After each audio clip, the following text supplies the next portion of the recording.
पानी के सामने ऐनक लगाए अपने पंख संवार रहा था। चीकू जी, क्या बात है, आजकल आप बहुत बन संवर कर जाते हैं दाना लेने। नहीं नहीं चिंकी, कोई ऐसी बात नहीं है। अच्छा, अब मैं चलता हूँ, देर हो रही है। ऐसा कहते हुए चीकू तोता घर से निकल जाता है।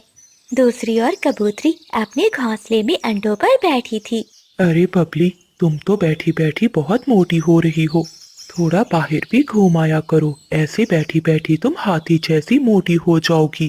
अरे बंटी जी, क्या करूं, अंडों पर भी तो बैठना है। अगर मैं गई तो हमारे अंडे खराब हो जाएंगे। वहीं कोमल चिड़िया भी अपने घोंसले की सफाई कर रही थी। दूर एक शाख पर बिजली का भी बैठी अपनी दूरबीन से सभी पक्षियों पर नजर रख रही थी। बादल जी, देख रहे हो इनकी खुशियाँ? वो देखो, मोटी चोंच वाला कैसे पर लहरा रहा है जैसे कोई शहजादा हो। और वो गंदी आंखों वाला कबूतर अपनी पत्नी का दीवाना है। अब मैं ऐसा धमाका करूंगी कि सब देखते रह जाएंगे। बिजली, बस कर जाओ। पिछली बार भी तुमने कहा था कि उल्लू को रात को नजर नहीं आता। पता है ना, उसने दिन में मेरी कितनी पिटाई कर दी थी। अरे चुप रहो बुज़दिल, अब देखते जाओ कि मैं क्या करती हूँ। ऐसा कहते हुए बिजली का भी उड़ती है और चिंकी तोती के पास जाती है, जो अकेली बैठी लाल मिर्च खा रही थी। हाय हाय चिंकी बहन, तुम यहाँ बैठी ये कड़वी मिर्चें खा रही हो और वहाँ तुम्हारा पति किसी और के साथ मीठे मीठे बोल बोल रहा है।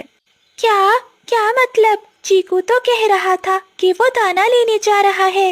हाँ तोती, दाना लेने ही गया होगा, लेकिन किसी लाल तोती के साथ। मैंने खुद देखा है अपनी इन सुंदर आँखों से। वो तो उस लाल तोती को अमरूद तोड़ तोड़ कर दे रहा था और कह रहा था कि उस लाल तोती की चोंच बहुत सुंदर है।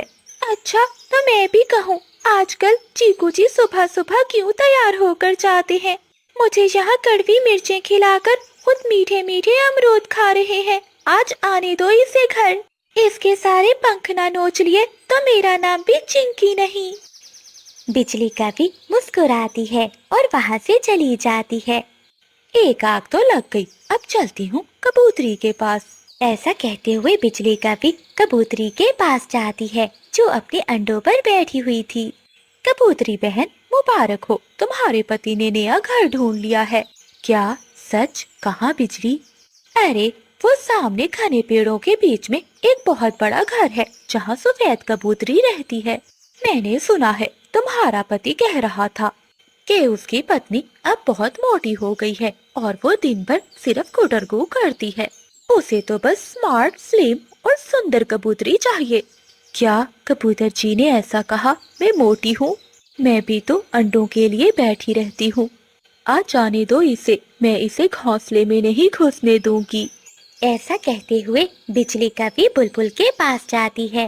बुलबुल, तुम बहुत भोली हो, तुम्हें नहीं पता कि चिड़िया, तोता और कबूतर